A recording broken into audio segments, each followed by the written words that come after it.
Bienvenidos a esta Escuela Internacional de Filosofía Nueva Acrópolis.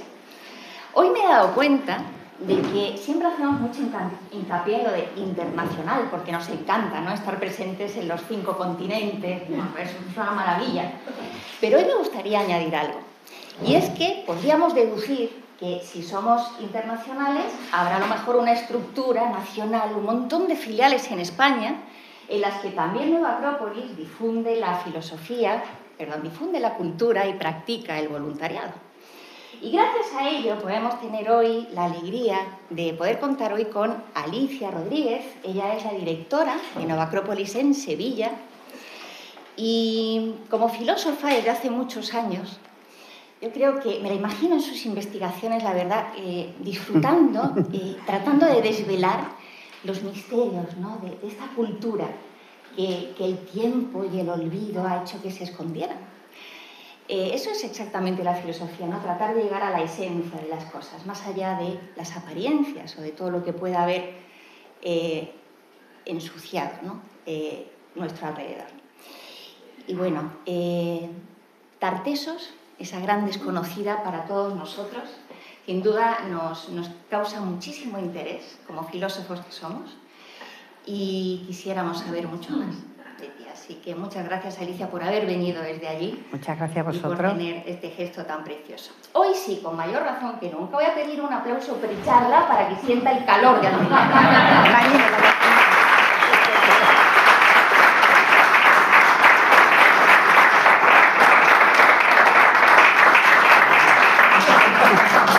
Que me vengo arriba y es peor.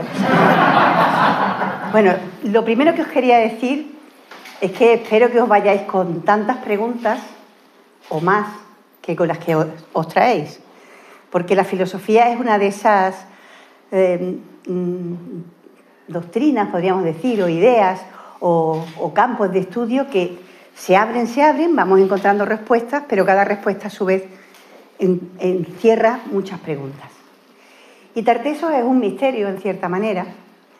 Efectivamente, yo lo he disfrutado siempre, me ha encantado siempre, es un tema que me apasiona, pero además este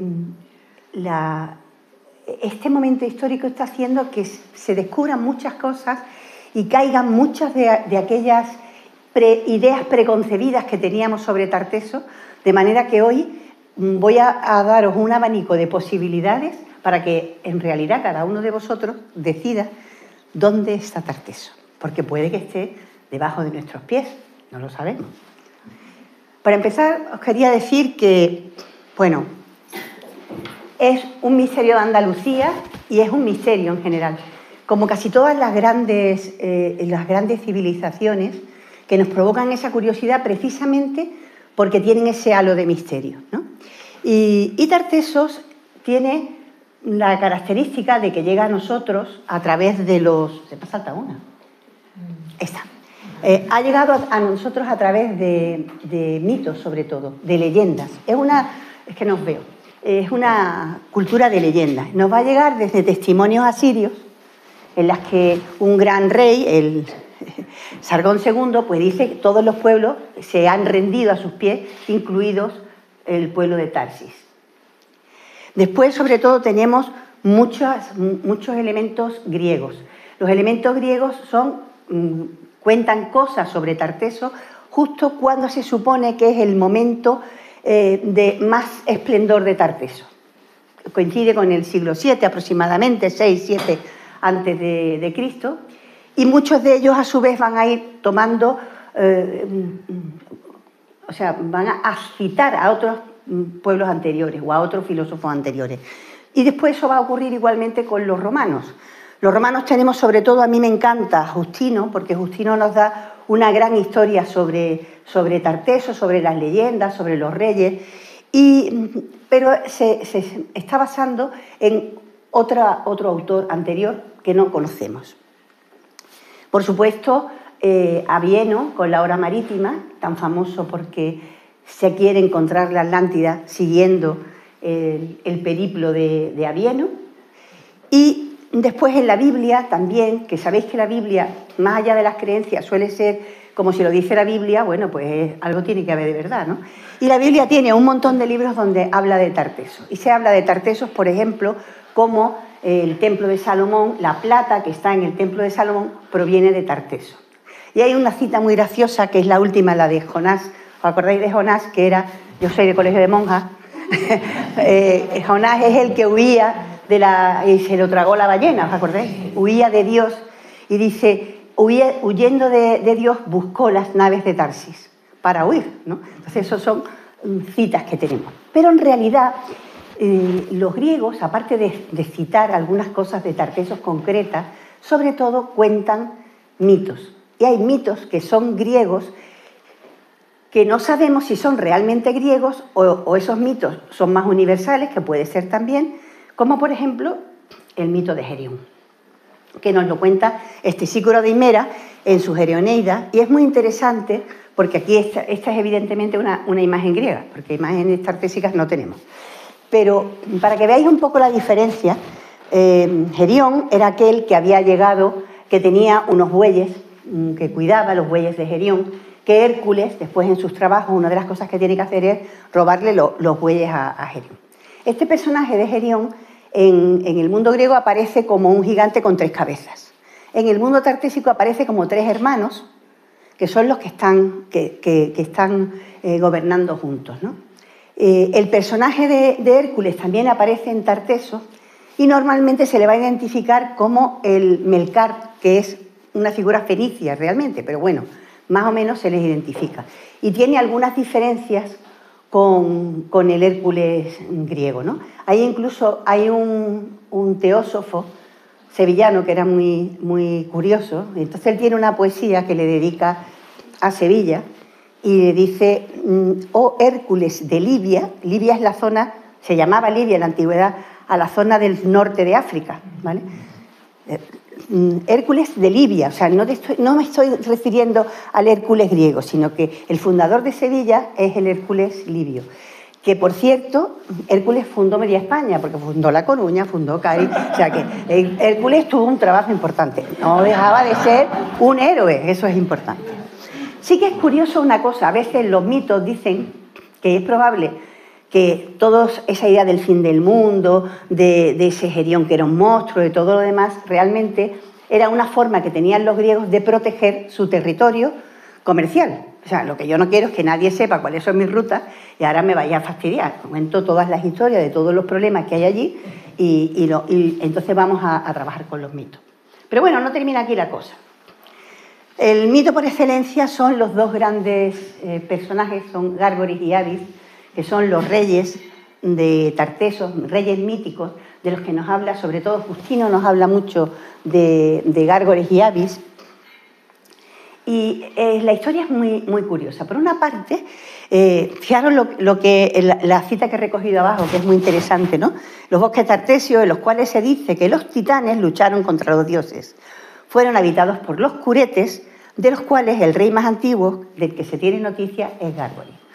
No sé si os acordáis quiénes eran los curetes. Los curetes tienen un papel muy interesante porque eran unos, depende de quién los narre, son unos genios, son los hijos de una ninfa, bueno. Pero ellos tienen el valor de que son los que protegen a Zeus cuando nace para que no se lo coma su padre. ¿Acordáis que Zeus es el que consigue destrozar a Cronos, ¿no? Entonces los curetes golpeaban los escudos cuando el niño lloraba para que no se escuchara el llanto de Zeus. Entonces ponen a los curetes en esta zona, que es una cosa interesante. Pero la historia es un poco extraña, ¿no? Como todas las historias míticas. Gárgoris era un rey aparentemente algo, no sé, duro, podríamos decir, y a veces tenía comportamientos salvajes. Hay un autor que a algunos de ustedes les sonará, que es Alvarado, Javier Alvarado, que él comenta cómo el mito de Gárgoris y Avis, tiene que ver quizás con el mito de la creación. Entonces hay un mito de un rey que no es exactamente bueno, es un rey un poco cruel, que es como representa el momento caótico, mientras que hay otro rey que va a representar todo lo bueno, que va a ser el que va a dar la cosmovisión, el mundo ordenado, ¿no? Entonces, este Gárgoris tiene una relación incestuosa con su hija, de la que nace Avis. Y avergonzado, eso dice el mito, avergonzado lo que hace es que al niño lo va a sacrificar. Lo manda al bosque, lo abandonan en el bosque, pero los animales salvajes lo alimentan y el niño se salva. Lo echa a los perros y los perros lo cuidan.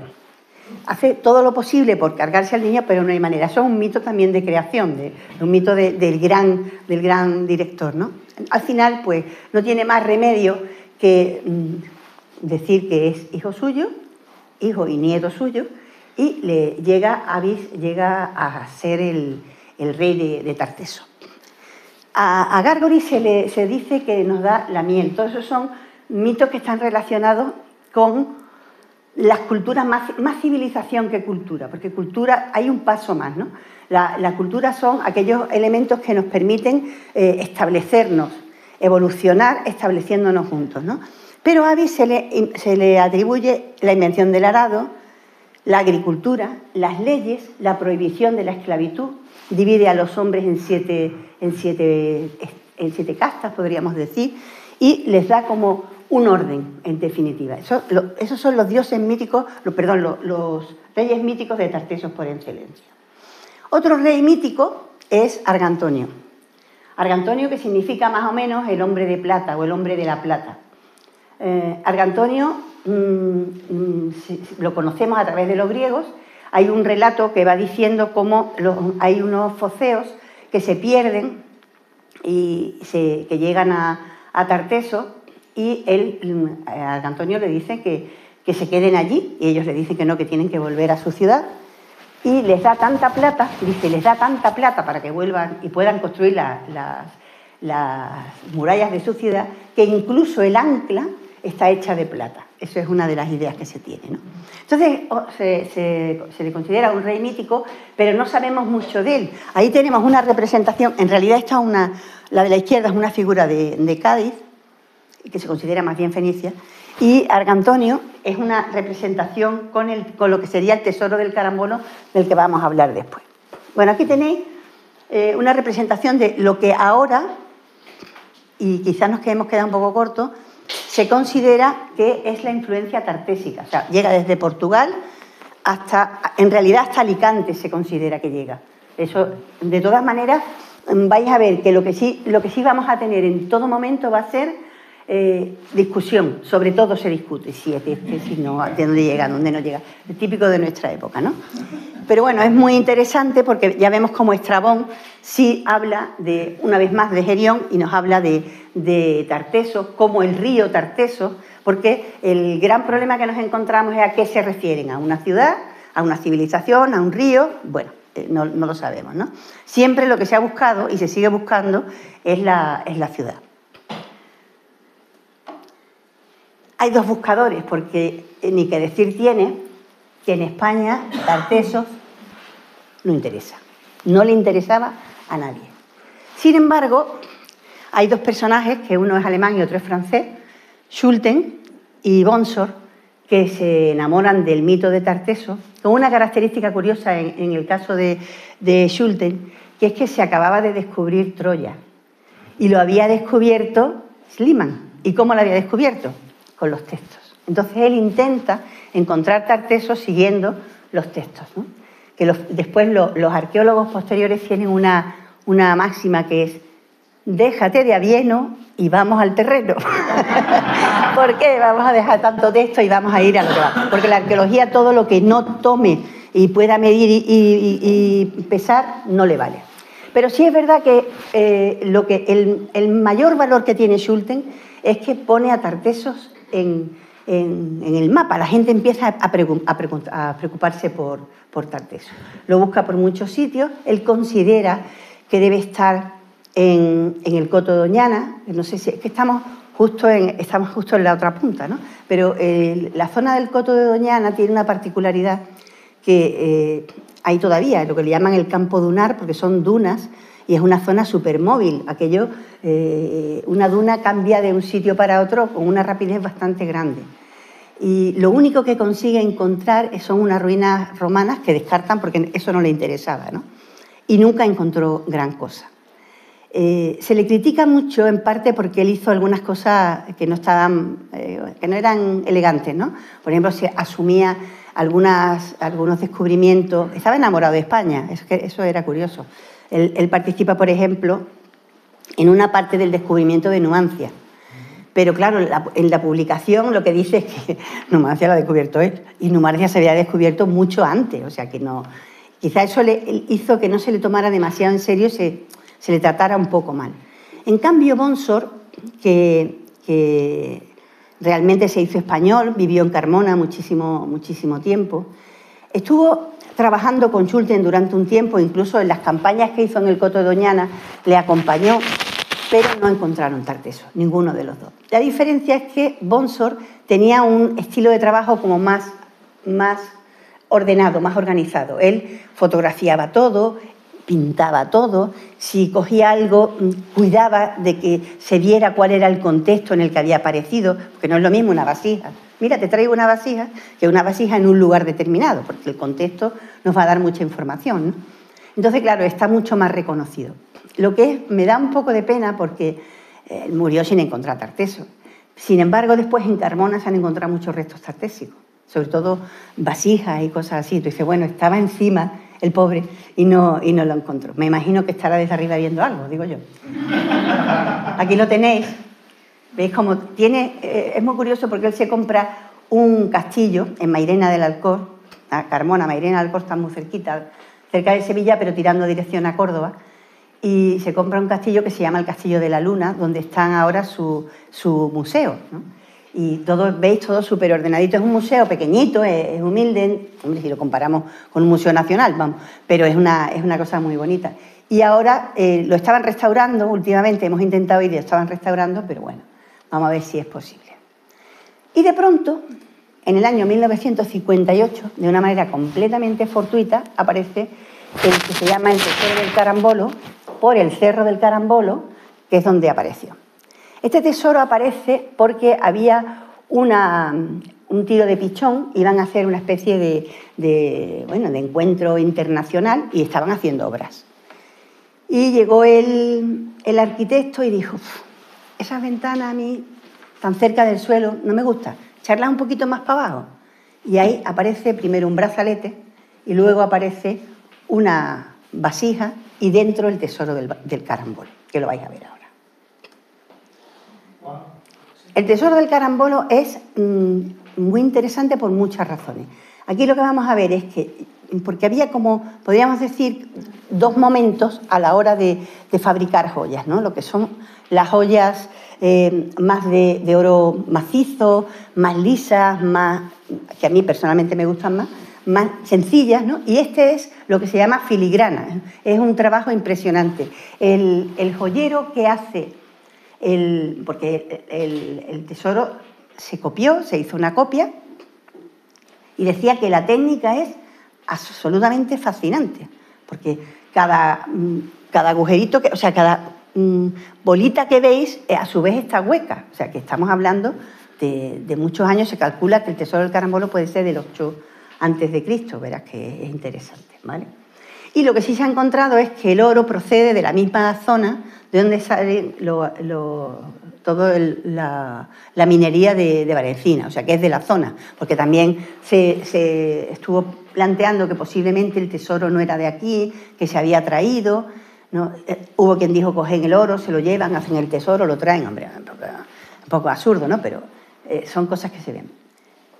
Y además el tesoro, cuando aparece el tesoro del carambolo, aparece esta deidad, la de la izquierda, la diosa Astarte, que aparece también de una manera curiosa. La diosa Astarte, ahí sí que nos vamos a encontrar con el problema del contexto, porque resulta que la diosa Astarte había aparecido y lo tenía un señor.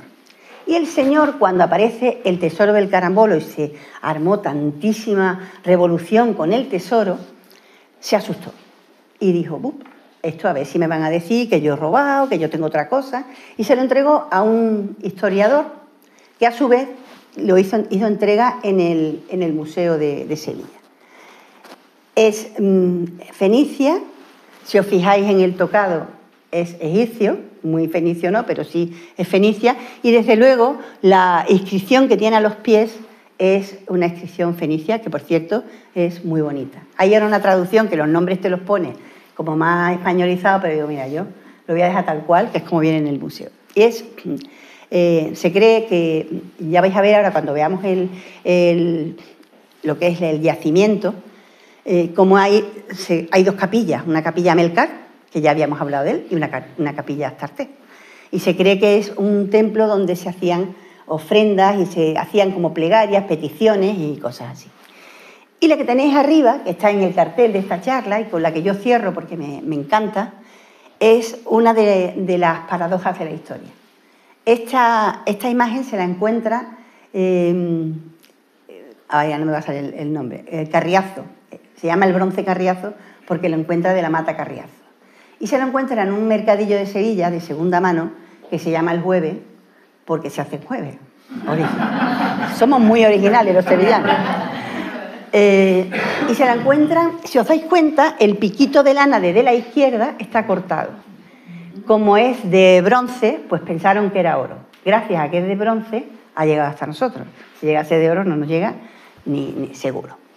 Vuelvo a insistir en el tipo de tocado. Es una ator, o sea, si conocéis un poco la simbología egipcia, es un ator completamente. Tiene 2 sistros, 2 ánades. Dicen que puede ser, tiene pinta de un collar, porque hay algunos collares que se han aparecido y en los agujeritos esos que tenían como colgantes, ¿no? Pero bueno, que puede parecer un barco, bueno, podéis tener 40.000 cosas. Pero nos vuelve a pasar igual que con la Astarté. Cuándo aparece, dónde aparece, quién la tiene, de dónde viene, qué había. Porque lo cierto es que el Carambolo, que es un cerro, no es muy grande, pero es un cerro importante, está todo lleno de lo que se llama fondo de cabaña, pero no se ha hecho nada, solamente se ha trabajado sobre lo que es el yacimiento del templo, de la zona de templo. Pero de todo lo demás no se ha hecho nada y además está sin proteger, que es lo más triste. Bueno, y estos son, otra vez, argantonios, y esto es gracioso porque también pasa, Maluquer en algún momento dijo, este tesoro es digno de un argantonio. De ahí que ya directamente argantonio nos lo representan con el tesoro, pero vamos, realmente no sabemos ni para qué era ni nada. Y esto es una representación a la izquierda del Museo de Huelva, que a mí me encantó, porque en el Museo de Huelva hacen una comparación curiosa con los bueyes del Rocío. No con los bueyes del Rocío por los bueyes del Rocío en sí, sino por cómo decoran a los bueyes del Rocío. Y hay ciertas semejanzas, ¿no? Entonces empiezan a pensar que el tesoro a lo mejor no era de un rey, sino que era un tesoro a lo mejor ritual que estuviera relacionado con los toros, porque los toros siempre han tenido mucha relación con la zona. Me he ido para atrás, perdón. Bueno, aquí tenemos las diferentes fases del carambolo. Esta es la primera. La fase quinta, se hacen 5, primero se encuentra una parte, después se va a ir descubriendo, porque claro, al principio es que el tiro de pichón estaba encima del carambolo. Y evidentemente era más importante el tiro de pichón, no le iban a tirar, ¿no? Con el tiempo, gracias a Dios, pues se han ido descubriendo diferentes cosas. Entonces se encuentran hasta 5 estratos. Más o menos entre uno y otro hay unos 60 centímetros, o sea que ha ido creciendo hacia arriba. El primero, que es el más pequeño, es este que tenéis ahora delante, tiene una evidencia fenicia importante, o sea, aunque al principio se habló de que era tartésico, ahora ya hay cierta discusión, porque puede ser fenicio. De hecho, la Astarté, la inscripción es fenicia, ¿no? Y tenía efectivamente 2 capillas, una a Melcar y otra a Astarté, como dijimos antes. Es la más antigua. Pero fijaros qué bonita esta recreación. He puesto, es que hay cosas muy curiosas. Aunque se va a ir ampliando cada vez más, lo que sí se va a mantener es la orientación que es hacia occidente. Eso es importante. Y está relacionada con el ocaso del Sol y de Venus en el solsticio de invierno. Probablemente también en relación con las 2 deidades. Luego, si os dais cuenta, arriba a la derecha, que he puesto yo unas pequeñas flechas, en la de la derecha, más a la derecha vuestra, está el poblado, que no se ha visto más nada. Se sabe que está ahí, pero no se ha echado mucha cuenta. Y luego en la otra flechita, veis que hay como unos agujeros o algo así. A eso le llaman los basureros. Pues en los basureros aparece el tesoro de Tarteso, del carambolo. Yo os diría que, a la luz de lo que hemos ido descubriendo, no solamente en esta cultura, sino en otras muchas culturas, en ocasiones se va a producir lo que se llama un enterramiento ritual, en el que determinadas joyas, determinados elementos que son sagrados para ellos, se guardan de una manera simbólica, se entierran y se guardan. Entonces, en el tesoro, vais a ver después el de Évora, que también aparece metido en una vasija, en fin, nos vamos a encontrar varias así. Entonces, otra cosita interesante, pues ahí está la parte, podríamos decir, sagrada, y la parte profana está dividida por conchas de mar, que tiene esa función que es de, por una parte, distinguir lo sagrado de lo profano, y por otra parte, si pisas las conchas te las puedes cargar. Entonces hay que ir con una atención, estás en otro sitio, ¿no? Entonces es una preciosidad. El suelo de conchas se conserva en el museo y bueno, para nosotros es algo muy, muy espectacular. Y luego otra de las características interesantes es el altar con piel de toro, el que le llaman taurodermis, que aparece por toda la península, realmente por toda la península. No hablamos de España, de la península, porque también aparecen en Portugal. Lo que pasa es que con este altar de taurodermis nos vamos a encontrar interpretaciones de las más variadas, ¿no? Ahora, luego os enseñaré otros dos, de dos sitios diferentes. A uno se le considera fenicio y a otro se le considera íbero, ¿no? Porque antes todos éramos íberos, ahora ya vamos siendo, cada vez van apareciendo otras posibilidades, ¿no? Lo que sí es muy curioso, porque una de las cosas que se nos dice a la hora de considerar que Tartessos tiene un origen fenicio es que esos altares se están basando en una forma fenicia o chipriota, lo que le llaman el lingote chipriota, que tiene las formas, justo algunas de las formas del tesoro del carambolo coinciden con esa, ¿no? Pero estos altares solo se encuentran en la península ibérica, no se encuentran en ningún otro sitio. O sea, por mucho que digan que serán orientales, la forma, pero los altares solamente se encuentran aquí, y es muy interesante. Eso es el suelo, ¿no? Ese es el suelo, sí. Y esto es, la mancha es porque ahí se cremaban las ofrendas. Y no es un altar de sacrificio, según el arqueólogo. Yo no sé distinguirlo, evidentemente. Pero el arqueólogo dice, no es un altar sacrificial, es un altar de ofrendas. Y lo peculiar es la forma. La forma, que nos la vamos a encontrar en muchísimos sitios. ¿Veis? Que tiene, en realidad, nosotros le decimos taurodermis, porque en general en España se consideran toros, pero cualquier bóvido abierto tendría esa forma, ¿no? Bueno, aquí os traigo una imagen del lago Ligustino, porque tenemos que ver dónde estaba Tarteso. Eso es lo que nos dicen las crónicas. Esta imagen la he traído sobre todo porque es de Bonsor, para que veáis con el cuidado que hacía las cosas. Esto está pintado por él, y vamos a encontrarnos cosas interesantes. Fijaros que, aunque consideremos porque a Tarteso se le suele dar temporalmente, se sitúa entre el 1200 a.C. hasta el 5, 6, 5, 4, depende de donde nos situemos. Pero, claro, estamos hablando de 3000 y pico años, la orografía del terreno ha variado mucho, y las zonas de costa, muchísimo. Yo no sé si aquí hay estudios en Almería, pero me imagino que los tiene que haber. Y es impresionante porque, claro, nosotros nos encontramos restos marinos en Sevilla. Bueno, en Sevilla no existiría, ya empezaría a existir algo, pero Sevilla durante mucho tiempo estaba debajo de agua, o sea que es que no existía. Existe mucho más. Hay dos grandes zonas que son lo que le llaman los Alcores, la zona del Aljarafe, que está tirando a Huelva, y la zona de los Alcores, que está tirando a Córdoba. Y en medio estaba el lago Ligustino, que llegaba hasta Coria, llegaba hasta lo que es Itálica también. Y claro, el terreno ha cambiado muchísimo. Hay incluso unos estudios, lo que pasa es que eso me parecía un poco denso, de cómo había ido agrandándose, achicándose. Bueno, imaginaros un poco, porque si no es una locura. Pero bueno, ahí vais viendo, ¿veis? El Aljarafe, los Alcores. Es interesante porque tanto en el Aljarafe como en los Alcores es donde hay monumentos megalíticos en Sevilla. Coincide eso también. Lo cual nos va a hablar de la antigüedad del sitio, la antigüedad habitacional del sitio, ¿vale?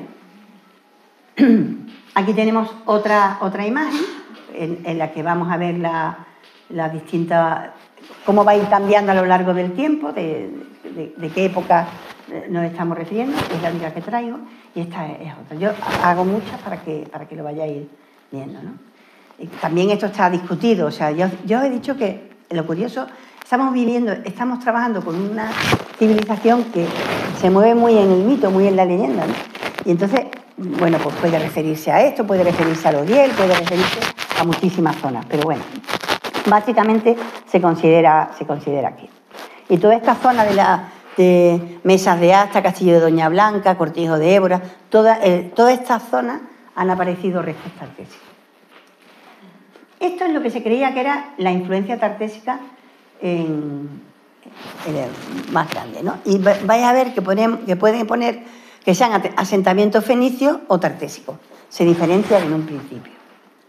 Y esto es otra de las maneras de ver Tartesos, mucho más reducido. Esto es para que veáis la evolución.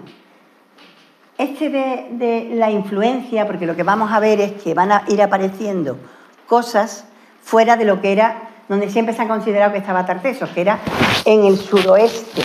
Pero se va a ir abriendo y nos vamos a ir dando, por ejemplo, en Castromarín, toda la zona del Algarve, toda esa zona está relacionada. Tiene influencia, que nunca sabemos si la influencia es en un sentido o en otro, ¿eh? Que también eso hay que tenerlo en cuenta.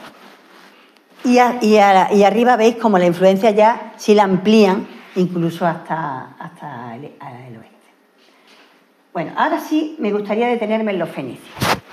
Porque, bueno, si nosotros estamos buscando una civilización de leyenda y resulta que al final era fenicia, ¿por qué? ¿Por qué decimos esto? En parte porque el mundo fenicio, los fenicios son un pueblo que también tienen una parte un poco extraña, ¿no? Son un grupo y de pronto empiezan a hablar, su nombre es un nombre griego también, son los griegos los que le ponen nombre. Son un pueblo que no son guerreros, es un pueblo fundamentalmente, es un pueblo de comerciantes y tienen una característica muy interesante que ellos mercadean y hacen colonias. Pero las colonias que hacen normalmente no son donde ya viven los indígenas. Los indígenas suenan un poco a indios, pero los locales, ¿no? La población local, porque ellos no quieren entrar en conflicto. Luego los cartagineses, que provienen de ellos, sí eran guerreros, pero estos no todavía, ¿no? Y entonces, bueno, vais a ver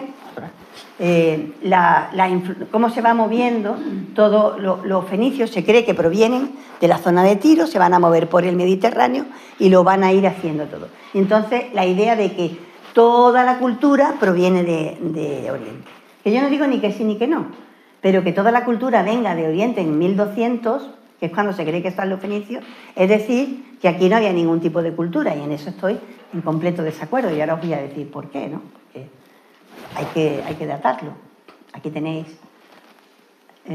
lo que le llamaban los egipcios el Gran Verde, que es el Mediterráneo, que era una ruta por excelencia comercial, ¿no? Porque dentro de que es una de las cosas que se dice, si se atrevían realmente lo que se encuentra sobre barcos en Occidente se han movido por el Atlántico, con lo cual si se han movido por el Atlántico también se podían mover por el Mediterráneo, pero probablemente hubo un intercambio a medias, ¿no? Pero bueno, eso lo vamos a ver.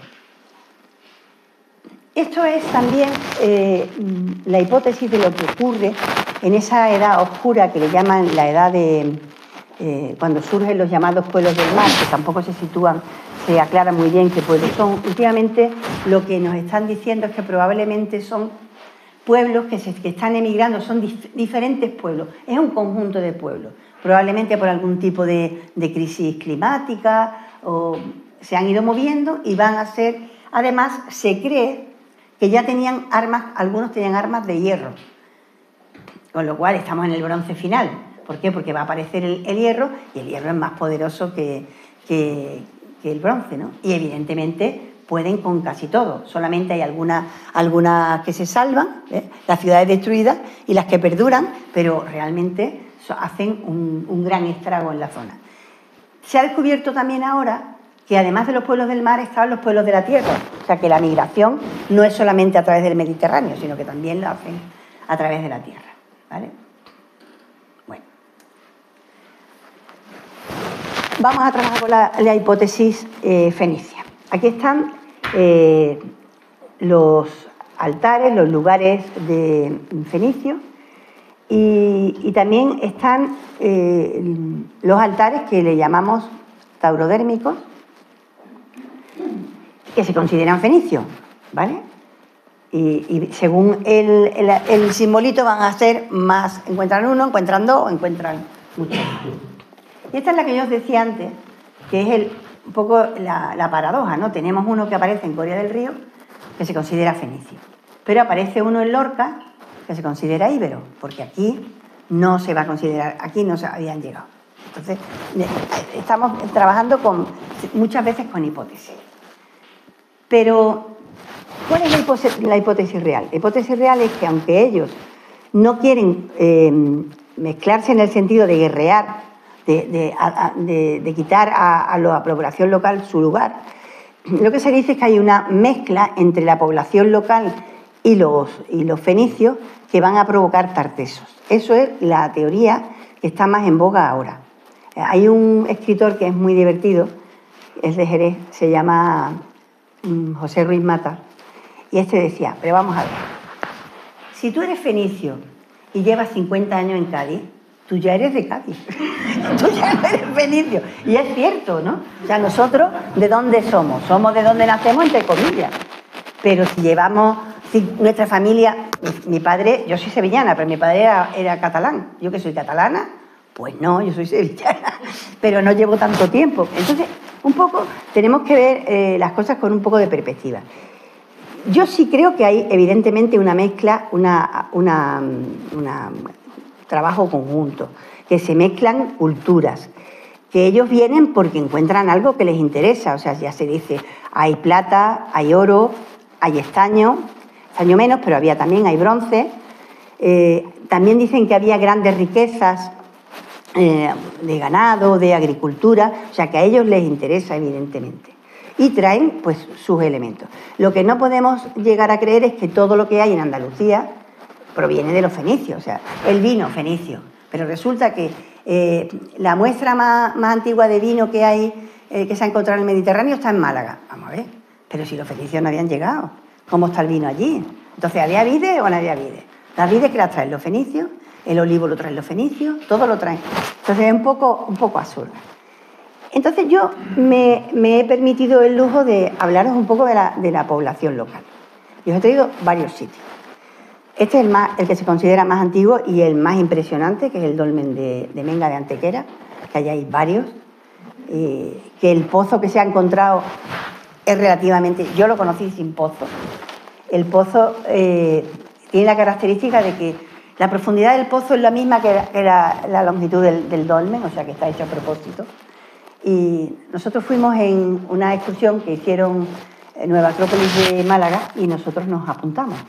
Y el guía nos dijo que el dolmen estaba construido para proteger el pozo, que ya tiene las cantidades de toneladas que pesan esas piedras para proteger un pozo.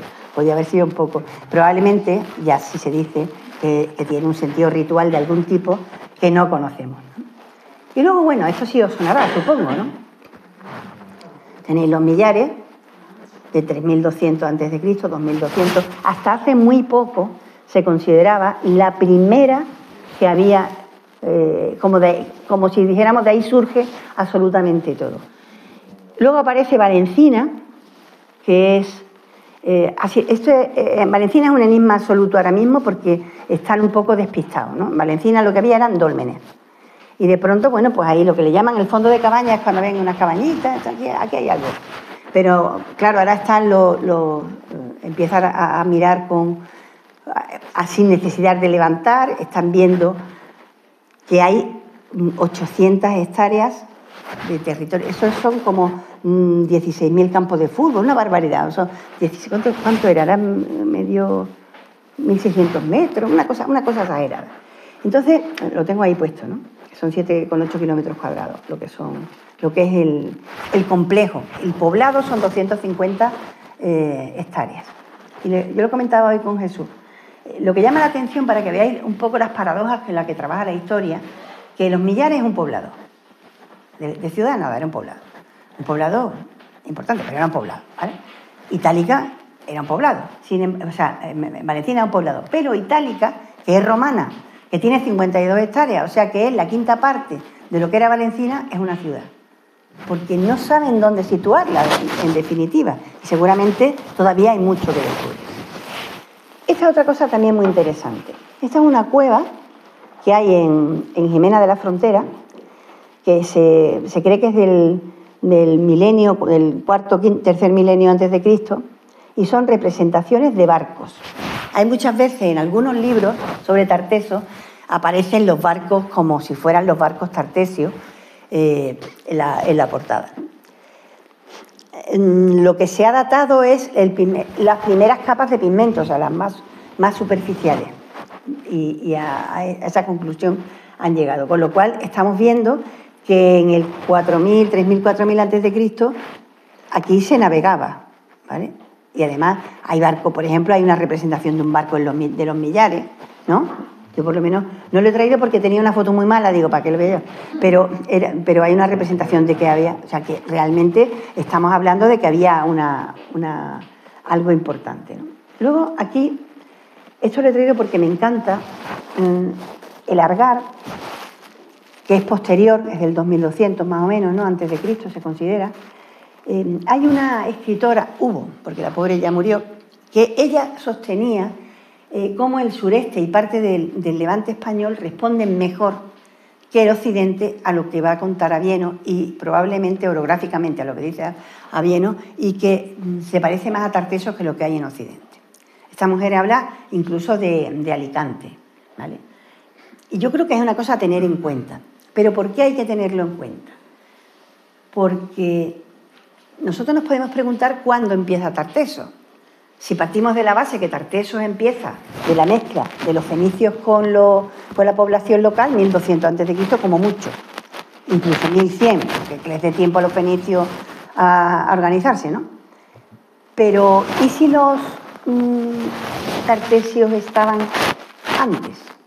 Es que podían ser antes, que luego se van a influenciar por los fenicios, como no solamente Andalucía, sino toda España, toda la península ibérica ha sido un lugar de paso, con lo cual nos han ido influenciando montones de culturas, ¿no?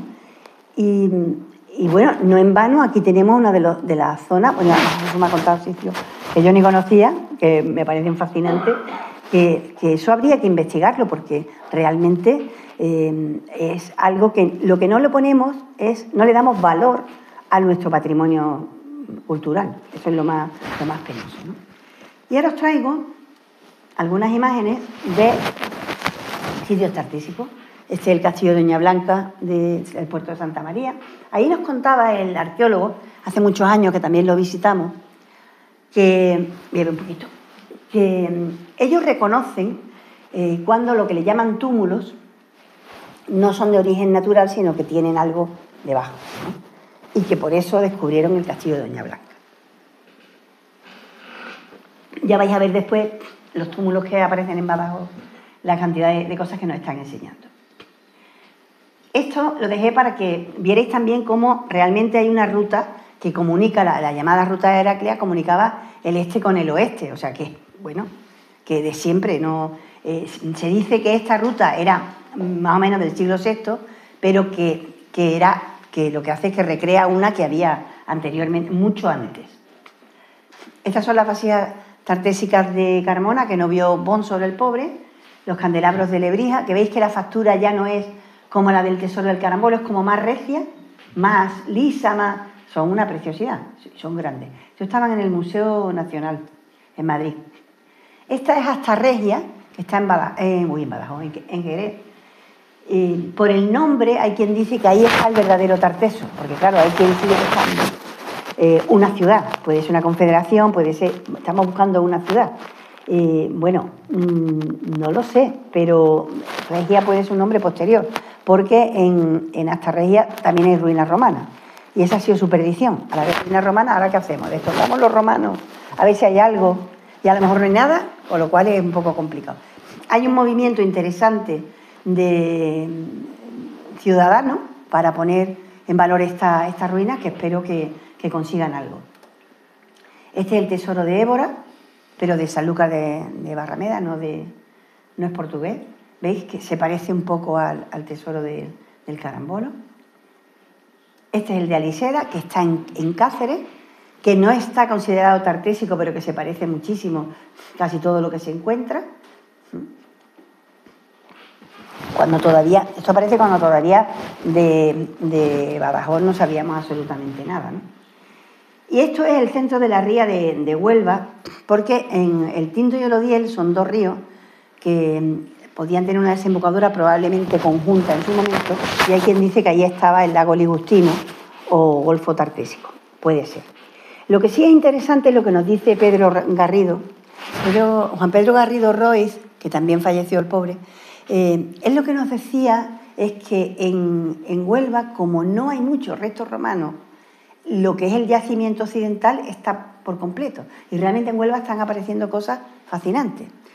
Han conseguido, os voy a enseñar ahora, estas son las tumbas tartésicas que aparecen en el Cabezo de las Ollas.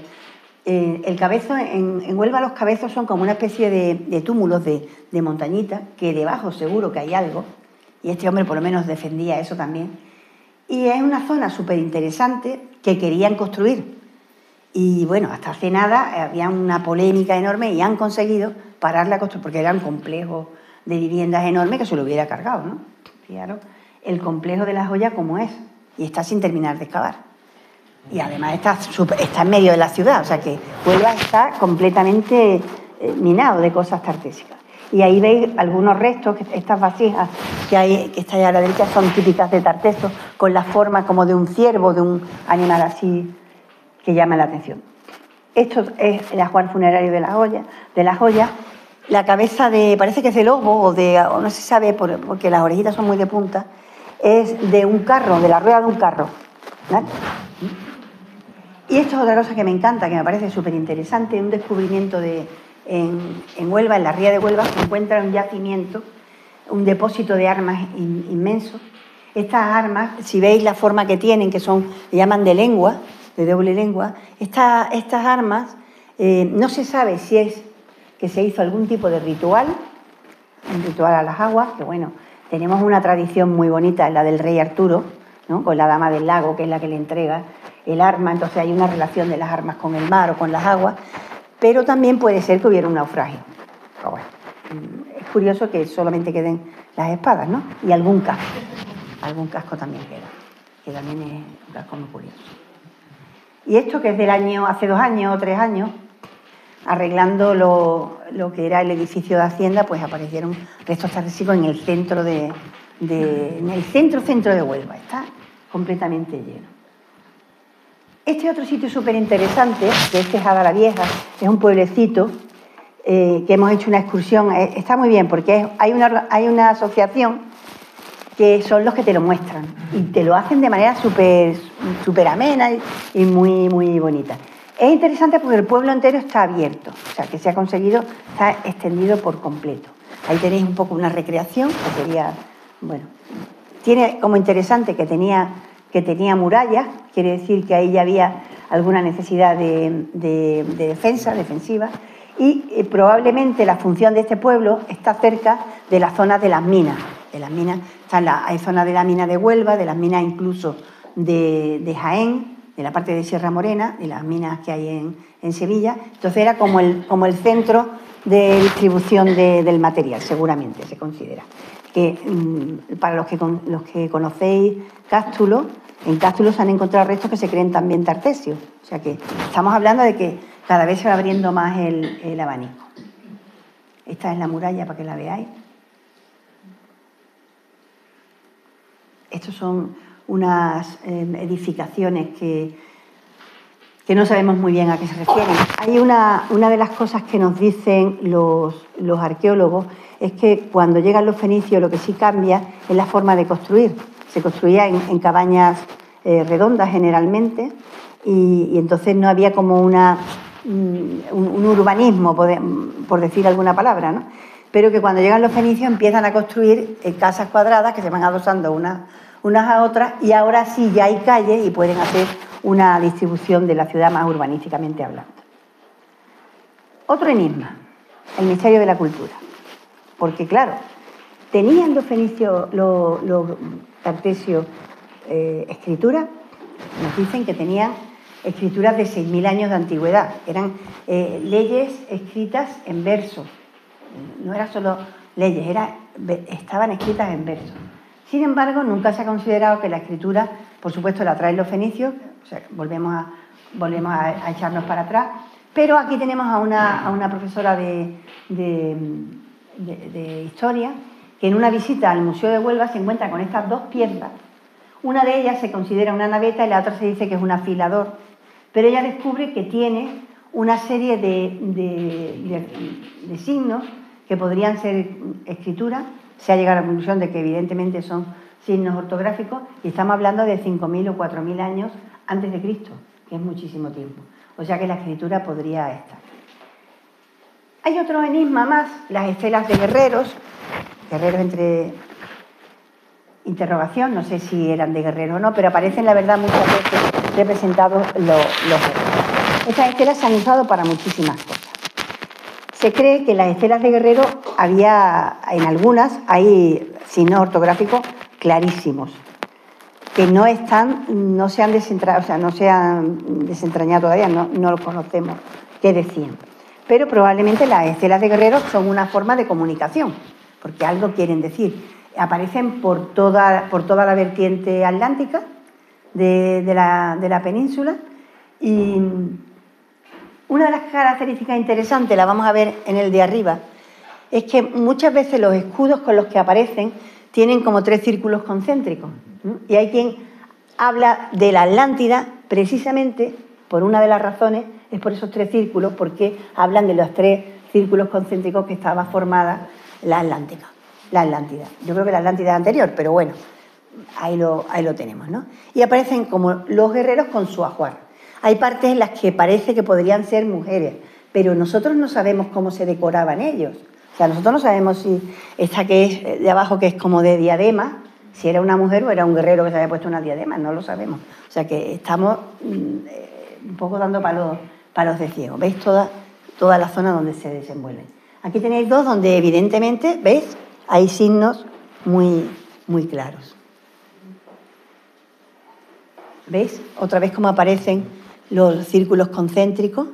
Y este de abajo, este de aquí de la izquierda, que tiene así como una entrada, esa es la entrada al puerto. En fin, está totalmente... Los que tienen las ideas claras la tienen clarísimas. O sea, que es una posibilidad, ¿no? Pero bueno, es curioso, aparecen con abanico, con espejos, aparecen con peines, ¿veis? Que tienen un peine aquí a la derecha, sus espadas. Es muy interesante. Otra más, de Cañaveral de León, de la zona de Badajoz. Y esta es la última que se ha descubierto, que no es realmente, no podríamos decir que sea una estela de guerrero al uso, porque es de pizarra, ha aparecido en el Turuñuelo, y lo que es interesante es que los arqueólogos del Turuñuelo se dan cuenta de que están los guerreros, y entonces lo publican, una imagen, y este profesor de la Universidad de Barcelona se da cuenta de que hay unos signos, que los veis aquí, que ya están resaltados, que podría ser un lenguaje totalmente, con bastante claridad. Y vamos a ir cerrando, pero antes de cerrarnos tenemos que ir a los túmulos del Guadiana. ¿Qué pasa con Tarteso? Porque hemos dicho que habría 2 posibilidades. O estaba en Occidente, es la mezcla de los fenicios y la población local, o puede ser que estuvieran antes y que esos pueblos antiguos hay como distintas crisis, porque en 2000 años pasan muchas cosas, como es natural, y han podido ir perdiendo algunos de sus elementos, porque hay crisis, no solamente hay crisis climáticas, sino también hay crisis culturales, como es natural. y esos son los que eran los tartesios, se podría considerar. Pero ¿cómo terminan? Porque en el sexto a.C. prácticamente del Valle del Guadalquivir, que es donde se supone que estaban, desaparecen y no hay nada. Y de pronto empiezan a aparecer cosas en la zona de Badajoz, como si hubieran cambiado el Valle del Guadalquivir por el Valle del Guadiana, como si hubieran emigrado. ¿Podemos discutirlo? Claro, hay quien dice que no son tartesos, sino que son turdetanos, que son herederos de Tarteso. Al fin y al cabo puede ser, ¿no? Pero heredan muchas cosas muy interesantes también de Tarteso. Y quizás, por lo que estamos descubriendo aquí la característica es que lo que hemos encontrado no tiene nada encima, con lo cual nos lo vamos a encontrar virgen. Nosotros podemos estar viviendo encima de Tarteso. Entonces es muy difícil encontrarlo, porque se han seguido habitando los lugares, pero si te encuentras un lugar virgen, ahí sí vamos a encontrar cosas un poco más curiosas. Bueno, el primero que se encuentra es el de... Bueno, perdón, es que no os he dicho lo de los túmulos que están ahí. Donde están los triangulitos son túmulos que se cree que ahí hay restos, ¿no? Se cree que hay restos tartesios o de otro tipo, pero hay restos, ¿no? ¿Se están excavando o no? Están excavando en 2 o 3 nada más, porque no hay dinero, es que es un tema económico. Lo están haciendo súper bien, ¿eh? Yo me quito el sombrero con la gente de Badajoz porque lo ha hecho. Se están dando muchísima propaganda, se están dando mucha presencia en los medios y todo eso, y esto está haciendo que se les está protegiendo. Hay una fundación catalana, hay un montón de gente que está... nosotros tenemos un conocido que es experto en construcción en tierra, en construcción en adobe. Pero ahora, o sea, no históricamente, sino ahora, de las nuevas tecnologías, las nuevas formas de construir que se consideran como mucho más ecológicas, etc. Y a él lo han llamado para estudiar eso. Lo han llamado ahí y lo han llamado en Egipto también, porque hay construcciones que son en adobe, entonces él tiene una visión y nos cuenta cosas súper interesantes también. ¿Por qué aparece Canchorroano? Pues porque hay una finca que se divide en 2 y uno de los dueños de una de las fincas pues va a construir algo. Y al construir encuentra restos que le parecen... y va al maestro del pueblo y el maestro del pueblo va al Museo de Badajoz. Y se dan cuenta de que hay algo y aparece lo que es Canchorroano. Canchorroano básicamente se considera un santuario. Básicamente. Primero se consideró un palacio o algo así, pero básicamente se considera un santuario. ¿Qué es un santuario? Porque un santuario y un templo son 2 cosas distintas, ¿no? En un santuario puede haber elementos rituales, sagrados, podríamos decir, pero también se van a encontrar telares, se van a encontrar restos de cosas, como que ahí hay una actividad comercial también.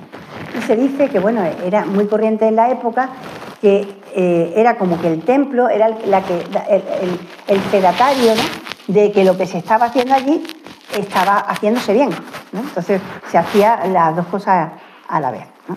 Entonces se encuentra Canchorroano y se encuentran cosas muy interesantes. Esta evidentemente es una recreación. Aquí tenemos un foso, ¿lo veis? Que yo lo señalo en el ordenador, como si lo estuvierais viendo. El foso alrededor, que tiene la misma función que las conchas que habíamos visto antes. También en algún sitio hay conchas en Canchorroano, pero la función es esa. O sea, entramos en otro sitio.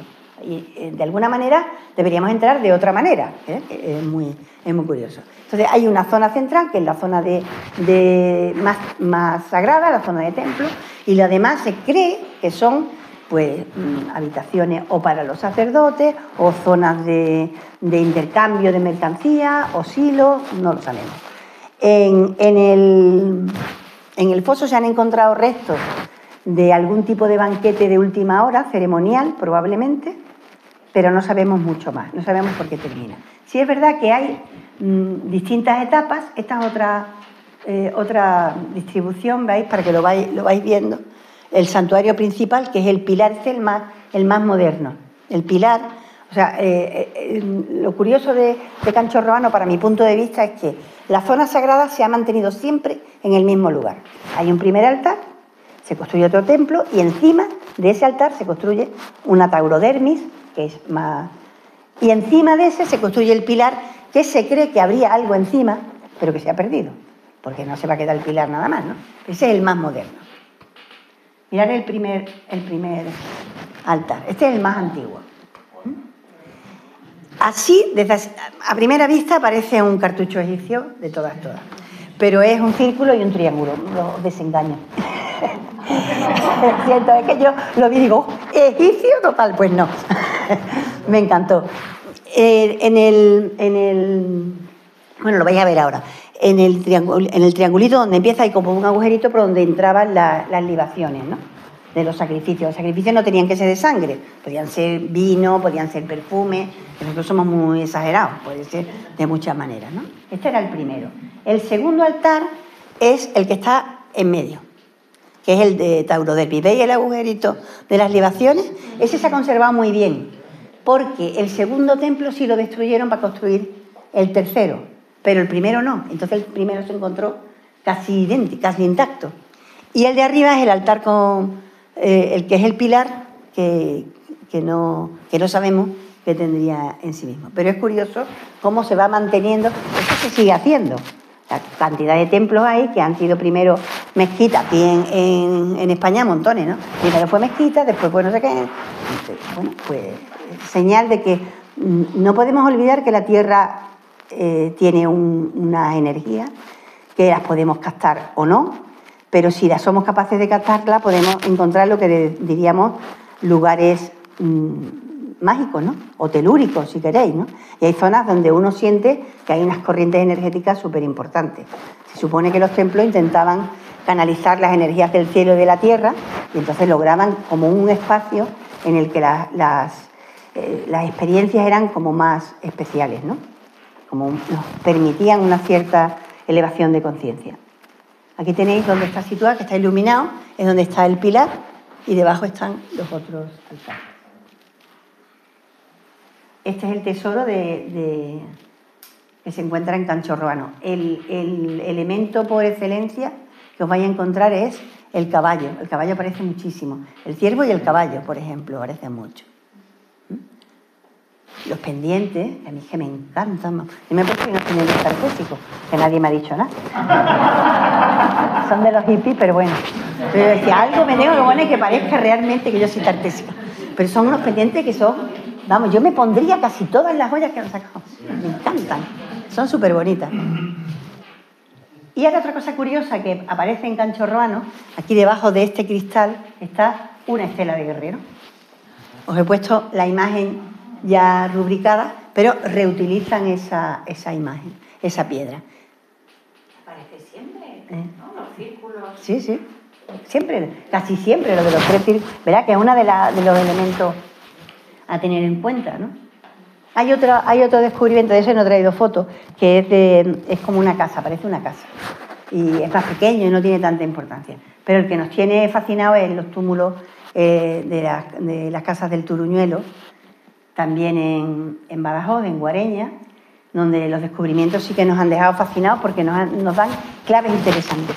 Una de las claves que ya pasa en Canchorroano, es que se destruye ritualmente.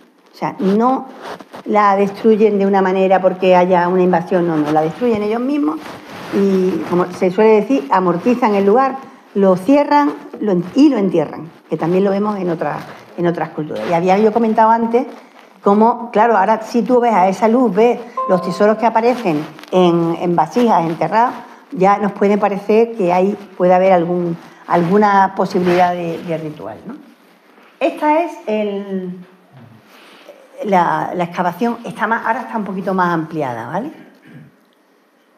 Lo primero que aparece es la escalera, una escalera que baja. Y bueno, yo sí me acuerdo cuando apareció, porque era, bueno, ¿qué habría, qué no habría? ¿No? Entonces van a ir abriendo y se van a ir encontrando cada vez más cosas. Una de las cosas que se encuentran es que la escalera está hecha de un material que se llama mortero de cal, que se cree que aquí lo introducen los romanos. Pues no, ya estaba, porque esto es del siglo, se cierra en el cuarto antes de Cristo, un poquito antes de los romanos. Este es el patio que se encuentran, donde se encuentran lo que se ha dado en llamar una hecatombe, un sacrificio ritual de muchísimos caballos, muchísimos, algunas vacas, algún cerdo, un perro, pobrecito, que más pena me dio, pero realmente los caballos, es muy interesante, fijaros una cosa, el caballo era un animal suntuario, el caballo es como para nosotros un coche. Ahora imaginaros que nosotros ritualmente quemamos 100 y pico de coches, estamos locos, ¿no? Si no fuera por necesidad, algo hacen, algo tienen que hacer por alguna razón que desconocemos, hacen eso. Los caballos aparecen además de una manera, le llaman teatralizada, porque suelen estar en parejas y los cuellos de los caballos están cruzados. Se especula con que fueran parejas de tiro, no lo saben. Y no son consumidos, o sea, son sacrificados, pero no se los comen, Eso es extraño. Esto es porque aparece una construcción donde da la sensación de que termina el techo en bóveda, que también es algo muy novedoso para la época. Y lo más parecido que encuentran, pero vamos, yo creo que eso en parte es esta forma que están haciendo de darle publicidad a la zona, ¿no? Se van a Egipto, lo comparan, ven el Serapeum, entonces, claro, esto es muy llamativo. Pero bueno, sí es interesante que tengamos esa estructura tan pronto, ¿no? La pintura estaba siempre hecha casi todo en rojo, es uno de los colores que nos vamos a encontrar en todos sitios. Yo no me he detenido mucho en la parte dolménica ni nada de eso, pero cuando hablamos de si la cultura tartésica es anterior o no, lo que tendríamos que ver es qué había en la época dolménica, ¿no? Porque uno de los descubrimientos de Valencina, que os digo que están poniendo a los arqueólogos un poco locos, se dan cuenta de que hay tumbas femeninas. Tumba femenina significa, no tumba femenina de cualquier manera, tumba femenina con un ajuar de una mujer que tiene una importancia, ¿no? Lo cual quiere decir que el poder podía ser de hombres y de mujeres, o sea que eran bastante más modernos de lo que nosotros nos creemos, ¿no? Otra cosa que se ve es que ellos sí están comerciando, sí hay intercambio comercial.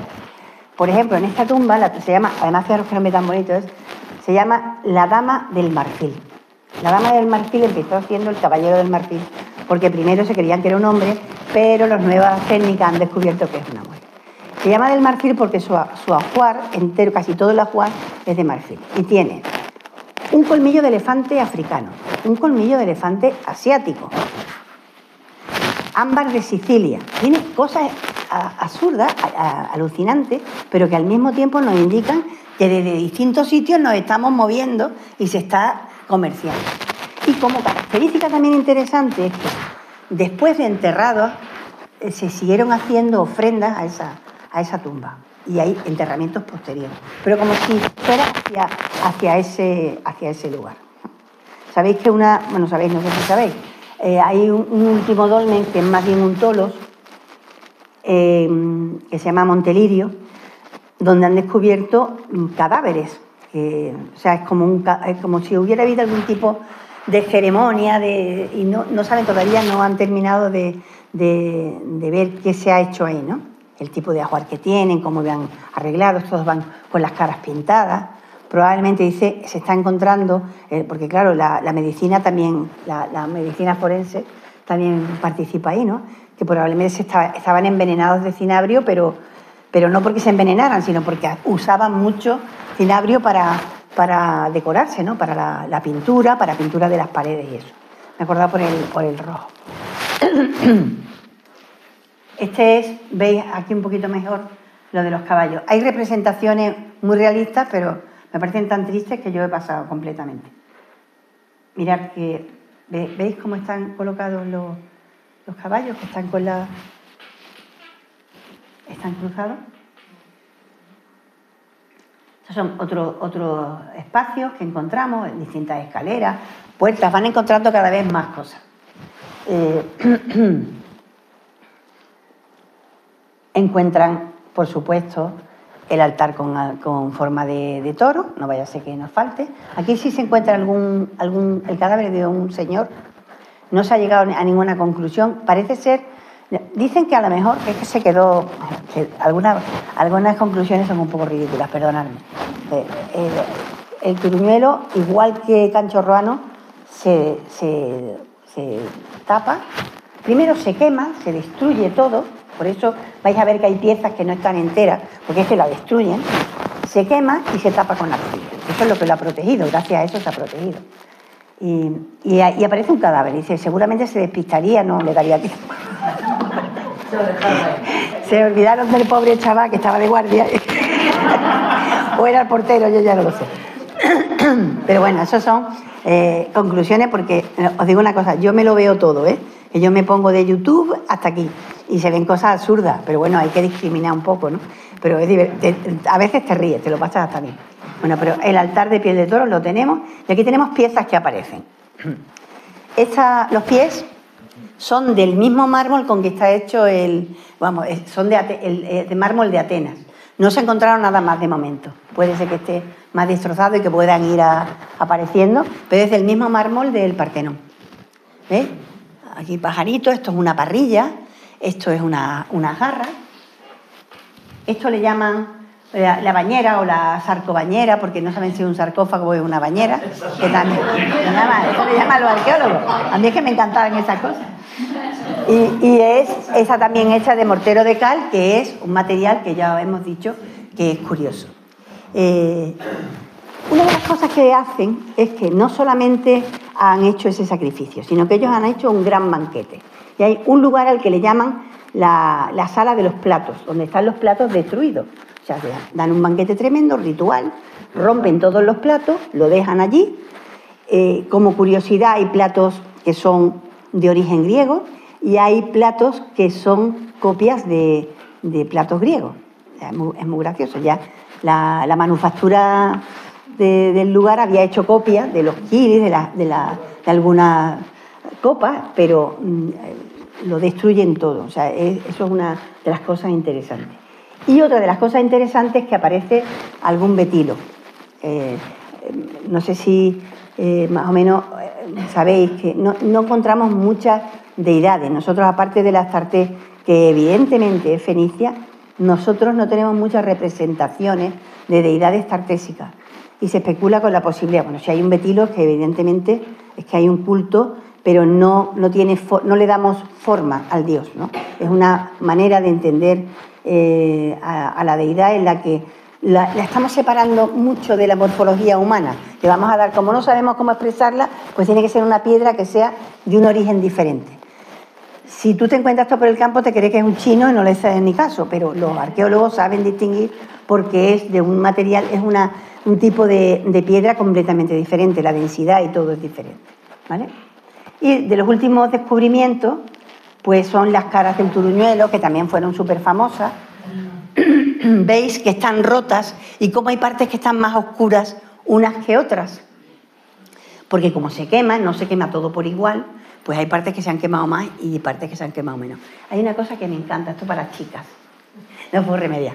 Mirad esto, los pendientes, hombre, tienen que pesar un montón. Pero tienen una cadenita que se lo ponen por aquí arriba y no se destrozan las orejas. No me digáis que no es total. Me parece... A mí estas cosas me encantan porque son detalles muy... No os habéis puesto nunca pendiente de eso que tú dices, madre mía, estoy deseando quitármelo, ¿no? Pero ellas tenían ya eso, lo tenían estudiadísimo. Y mirad las arracadas, que son muy modernas, vamos, a mí me parecen muy bonitas. Aquí tenéis otra, hay algunos, el de abajo se considera un guerrero, porque tiene una especie de casco, pero bueno, se ve tan poco que no lo sabemos con seguridad, ¿no? Bueno, estas son rutas fenicias y púnicas. Veis que hablan incluso de poder ir a América, llegan a Inglaterra, la idea de que una vez más se protege el territorio, se protegen las rutas, o sea, no interesa mover las rutas, ¿no? Pero que evidentemente sí que hay algo, y había algo probablemente, para mi punto de vista, muy anterior a lo que se nos dice. Lo que pasa que sí hay un final abrupto. El final de Cancho Roano nos muestra cómo era, y eso es interesante, nos muestra cómo era en el momento que se destruyó, pero no sabemos ni qué hacían allí ni nada, ¿no? Pero sí nos dice una cosa interesante. Esto no se destruye porque, hombre, hay muchas teorías, ¿no? Es que venían los celtas. No. Si vienen los celtas, tú te largas porque te van a pillar. Tú no te dedicas, ahora me hace un banquete, ahora rompo los platos, ahora quemo, ahora lo tapo, ¿no? Entonces me cogen los celtas, ¿no? No tiene sentido. O sea, fijaros que son cosas, es que hay cosas que son de lógica. Entonces, evidentemente, se lo han hecho por algo que nosotros desconocemos. Se especula con que es posible que haya habido algún tipo de crisis climática, porque crisis climática hay de muchos tipos, ¿no? Puede ser una sequía, puede ser que el Guadiana se comporta de una manera, sabéis que es el que entra y sale, hay veces que inunda demasiado, entonces se hace imposible la agricultura. Podemos ver muchas posibilidades, pero realmente no sabemos por qué se marchan y ya de ahí no sabemos más nada, ¿no? Os dejo solamente con lo que nos dice Juan Antonio Morales, que tiene un libro. Él tiene un libro, este hombre participó en una expedición de la National Geographic para encontrar la Atlántida. Él no está en nada de acuerdo con lo que se dijo en aquel, eso nos lo dijo, él estuvo en un curso de la Universidad Internacional de Huelva, que dieron sobre la Atlántida, y él decía que no estaba en absoluto de acuerdo con las conclusiones, pero que hay cosas interesantes que habría que estudiar, pero que no está de acuerdo con esa idea. Y él lo que sí ha hecho como geólogo, no él, sino los geólogos en general, lo que han estudiado es la cantidad de tsunamis que ha habido en la zona de Huelva desde el 4400 a.C. hasta el 560, que es la época en la que desaparece de aquí, de la zona del sur, ¿no? Más de Occidente, de ahí desaparece en esa época. Es posible que haya habido un tsunami. Sabéis que incluso se cree que pudo haber un tsunami en el célebre terremoto de Lisboa. El terremoto de Lisboa, en la Giralda hizo una grieta, o sea que fue un terremoto bestial, ¿no? Y en la Sierra de Huelva se nota en muchísimos sitios, ¿no? Entonces, realmente no lo sabemos, pero es normal que va a haber fenómenos que son fenómenos naturales que afectan a las civilizaciones. Las civilizaciones también tienen sus ciclos de esplendor y sus ciclos de caída, y eso es lo que nos hace un poco entretenernos en buscar en la historia, ¿no? La historia es una maestra de vida. Nosotros nos creemos que estamos aquí y que esto no se va a mover. Y sí se puede mover, claro que se puede mover. Hemos visto caer civilizaciones maravillosas, no solamente los tartesos, porque los tartesos siguen estando un poco en la nebulosa del misterio, porque al final no sabemos si eran los megalíticos venidos a menos, los que se mezclaron con los fenicios aztecas, los turdetanos, no sabemos muy bien. Cada uno podéis, no sé, decidiros por una teoría. Pero lo cierto es que hemos visto caer a esas civilizaciones, hemos visto caer a Egipto, hemos visto caer Roma, hemos visto caer, y nosotros no vamos a ser menos. Entonces lo único que tenemos que intentar ver qué podemos rescatar de esos pueblos y qué nos unen a ellos. Esa sensación que nos da, yo creo que eso es lo que nos hace buscar, ¿no?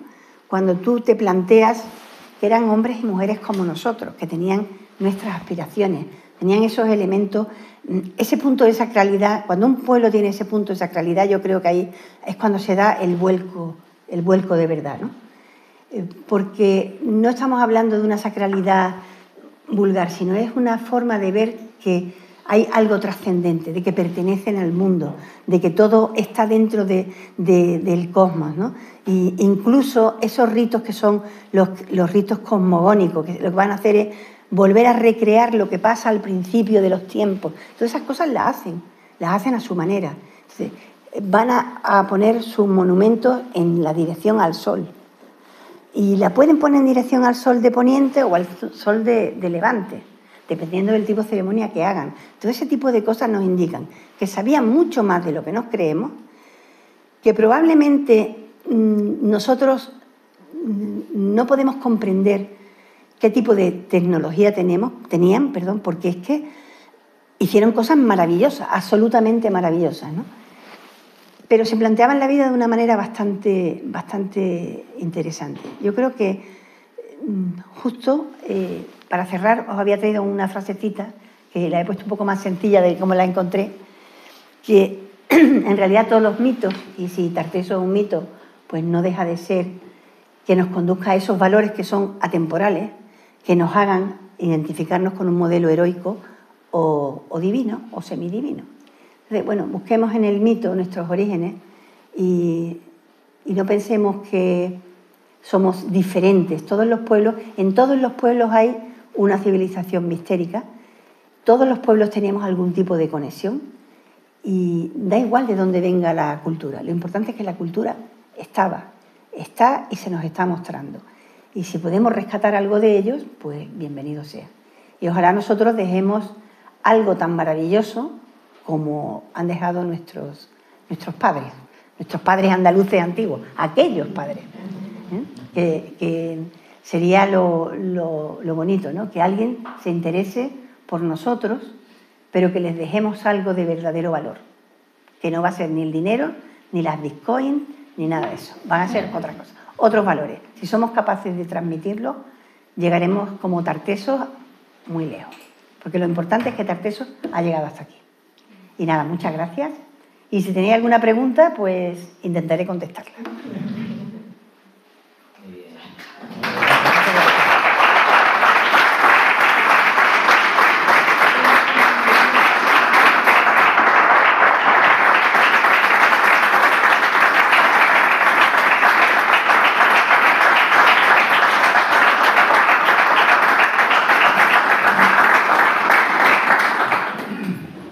Si tenéis alguna pregunta o algún comentario o alguna teoría, porque por teorías, dime. Yo sí te quería preguntar, es que me resulta curioso, no puedo dejar de preguntarte, dado que está en el sitio, por el rocío. Totalmente. ¿Qué hay ahí? ¿Eso qué es? ¿Qué es el rocío? Bueno, lo del rocío, yo soy una enamorada del rocío, pero no del rocío, que tiene muchos elementos mágicos. Lo que pasa es que, bueno, se han cristianizado y como tú digas alguna cosa un poco que sea heterodoxa, puede fastidiarla, ¿no? Hay que respetar siempre. Pero lo que es mágico es el sitio. El sitio es especial, eso es indiscutible. Hay una marisma impresionante. Ahí tienen las yeguas, como en Galicia, las yeguas que cada una vez al año hacen como la rapa de las yeguas, pero lo hacen en almonteño, que son un poco más brutillos. Pero es un sitio súper especial. El tema de la Virgen del Rocío, se cree que evidentemente fue un Astarte, se cree. No la imagen, porque la imagen ahora ya es más moderna, pero la historia de cómo aparece la Virgen aparece en muchísimos sitios. Es una historia que se repite en montones de sitios. Cuando la Virgen aparece en una cueva, la Virgen aparece en una encina, en un árbol escondida, ¿no? Entonces, eso se relaciona, porque se vulgariza, ¿no? Entonces era en tiempos de los moros, las vírgenes se escondían para que los moros no la... Y eso es algo que está muy relacionada con la conquista de Fernando III. Cuando Fernando III va llegando a Andalucía, va conquistando y van apareciendo. Yo hice un pequeño estudio, muy humildito, sobre el occidente, ¿no? Porque es la zona que yo conozco mejor. Y van apareciendo una serie de vírgenes que son estilo a vírgenes negras y las trae Fernando III el Santo, pero probablemente tengan un origen anterior. Y la Virgen del Rocío, yo creo que más que la Virgen, por supuesto, es el lugar. El lugar es muy mágico. Es un sitio donde tú notas lo que decíamos antes, la energía del lugar. Un cielo espectacular. Y luego, claro, está Huelva al lado. Está, por ejemplo, la Rábida, que es de donde salen, que está tan relacionada con los lugares colombinos. Debajo hay un templo fenicio, por ejemplo. O sea, que seguramente puede ser que haya sido un culto a Astarte. Pero, por otra parte, también hay que, teniendo en cuenta que sí ha habido cambio de terreno, porque hasta el siglo XVIII o así era un lugar de pestilencia, porque allí no se podía vivir porque los mosquitos daban grandes enfermedades, ¿no? Eso se ha conseguido ahora, pero el culto a la Virgen es antiguo, sí. Y es muy curioso, los símbolos, cómo los llevan, cómo son las camareras. Mira, yo estuve, esto es una anécdota fuera de cámara. Nosotros estuvimos en un rocío chico, lo que llaman el rocío chico. No sé si conocéis algo del rocío, pero es que es muy gracioso, ¿no? Es que como tiene tantas connotaciones un poco religiosas, a lo mejor no sabemos sacar, pero bueno, ellos cada 7 años trasladan a la Virgen del pueblo al monte, al rocío. Y se supone que iría de un lado a otro, al final siempre se queda en el monte, pero bueno, en el traslado estuvimos nosotros de camino. Cuando llega la Virgen al Rocío, en este caso era al monte, porque nosotros hicimos el camino desde el Rocío al monte, exacto. Le preparan una especie de altar con flores de papel, una parafernalia tremenda. Ponen a la Virgen, que la llevan totalmente tapada, con un velo, una capota, no se ve nada, se ve la imagen, la forma es un indalo casi, es la misma forma, porque se ve la forma, después la Virgen es una cosa así curiosa. Y le quitan el velo con el primer sol de la mañana que le da en la cara. Eso es totalmente pagano. Pero además, la que le tiene que quitar el velo es la camarera, que se le dicen camarera, pero bueno, podían ser sacerdotisas, la sacerdotisa de la Virgen. El año que fuimos nosotros, le quitaron el velo el cura, que era nuevo, y no se lo cargaron, pero le faltó esta al cura. La que se lió. No podéis imaginar la que se pudo liar. Pero es muy interesante. Y no se sabe cómo es la Virgen por dentro. Dicen que es un tótem, que el niño desde luego es de otra época. La que sabe muchísimo eso es Pilar. Pilar sabe muchísimo del Rocío. Y es un sitio, sí, muy mágico. Yo creía que era una Isis, la base. Bueno, es que una Isis y una Astarte son muy parecidas, ¿no? Vamos, las connotaciones. Pero se dice más una Astarte porque se considera todo fenicio. Es lo que os he dicho antes, la Astarte era una peluquita egipcia. Y esta es una Thor totalmente. Yo primero te quería agradecer que nos hablas de Andalucía, porque creo que una de las características del andaluz es que vive de espalda a muchas cosas, y una totalmente. de las cosas es su propia historia, ¿no?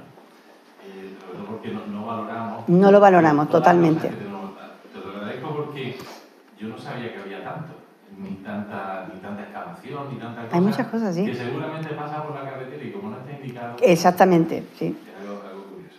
Pero yo sí te quería hacer una pregunta. Se nota que llevas muchos años investigando sobre esto, porque no hablas desde cuándo comienza hasta las cosas más recientes. ¿Qué te ha enseñado a ti Tartesa? ¿Cuál es la...? O sea, cuando algo te gusta tanto, te apasiona tanto, es por algo que te ha enseñado. ¿Qué te ha enseñado a ti toda esta investigación acerca de Tartesa? No sé, yo siempre me he sentido muy parte de esta tierra, siempre me he sentido muy ligada a la tierra, ¿no? Y todas las civilizaciones me han llamado mucho la atención porque me gusta la historia. Y además es un tema familiar que no lo hemos vivido, ¿no?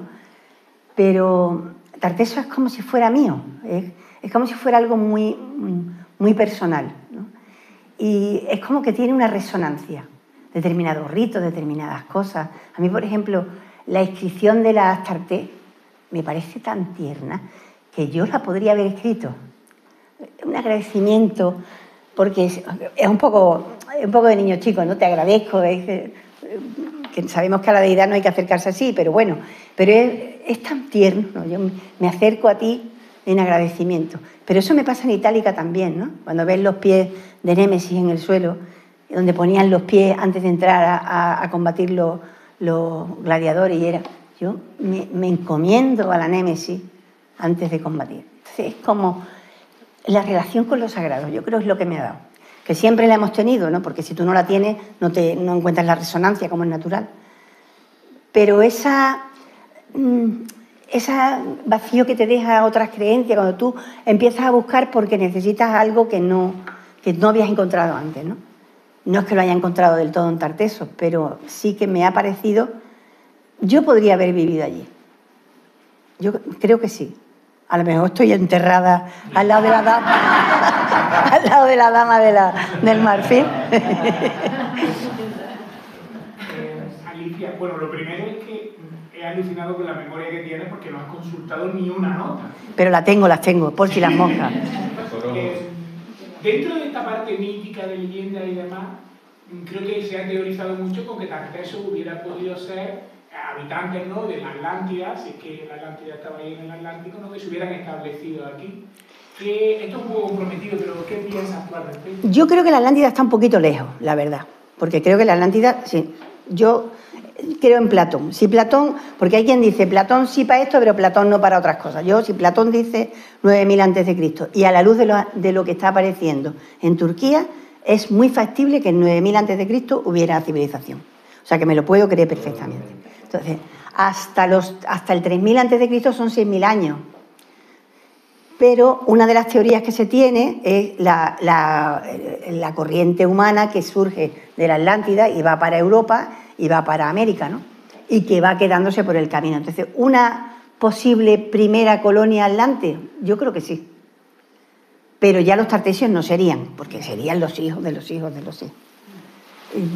Los que creen que es la Atlántida lo que hacen es que retuercen a Platón. Me lo creo todo menos lo de los años. Entonces, no, es verdad que lo hemos comentado esta mañana. Me decía, había un profesor de universidad, no voy a decir su nombre, que dice, no, es que Platón se confundió, eran meses, 9000 meses. Entonces, claro, ya lo sumo y es Tarteso, pero eso es retorcer las cosas, ¿no? Y no sabemos, también Platón puede que había parte mítica en lo que cuenta, porque el mito es una forma de aprendizaje. No podemos olvidar que los mitos... Nosotros tenemos nuestros mitos también. Lo que pasa es que, bueno, algunos de estos mitos sí no son muy, muy cercanos. Y de la Atlántida también se puede hablar mucho. Es un tema súper interesante. Bueno, las estelas de Guerrero, como os he dicho, esos ya son... que no lo sabemos, es que no lo sabemos. Yo no creo que Tarteso fuera la Atlántida. No, ni creo que la Atlántida estuviera en Cádiz ni en esta zona. Yo creo que no. Estaba más para el mar, creo, pero no lo sé. Vamos, no puedo decir nada más. Ahora, bueno, una posible colonia atlante que haya ido quedando, pero está por todo el litoral, Está todo el litoral. Y bueno, y Atlante, es que está por el litoral, pero luego están en Francia, luego están en Inglaterra, es que tenemos por todos lados. Y lo que tú decías, Jesús, yo creo que eso es lo más importante. No le damos valor a nuestro patrimonio, eso es lo que deberíamos de trabajar. Porque tenemos cosas maravillosas en toda España. En Portugal, es que, con tu permiso, Portugal y España son prácticamente lo mismo, ¿no? O sea, tú pasas de Huelva y pasas al Algarve y que ha variado. Que hablan diferente un poco. Bueno, si te vas a Ayamonte tampoco. Pues en Ayamonte hablan prácticamente portugués, ¿no? Pero estamos viendo que el paisaje es muy parecido, que estamos dentro de una península. Entonces, hay cosas maravillosas, Y que están debajo de embalses, que puedes entrar tú cuando quieras y coger lo que te dé la gana. En fin, es una verdadera pena. Ya, esperemos que le vayamos dando. Yo creo que si hacemos ese trabajo de defensa de nuestro patrimonio y empezamos todos, como se ha hecho, por ejemplo, en Huelva, yo creo que lo han hecho súper bien. Yo creo que eso se podía ir trabajando, que le den importancia. ¿Sabéis que el Carambolo hoy en día es un lugar donde los chavales van a beber cerveza y hacer barbacoa?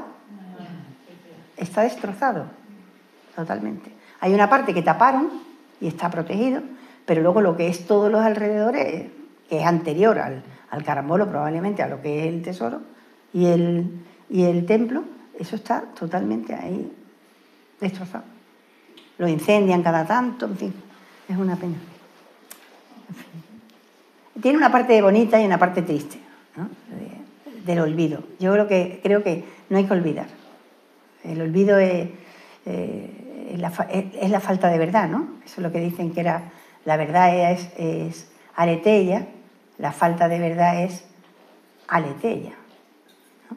El leteo era el olvido, aletheia es la verdad. Si no tienes verdad, tienes olvido. Entonces, la verdad hay que buscarla en nuestros orígenes también. Y bueno, pero ya está bien, ¿no? Me voy a matar.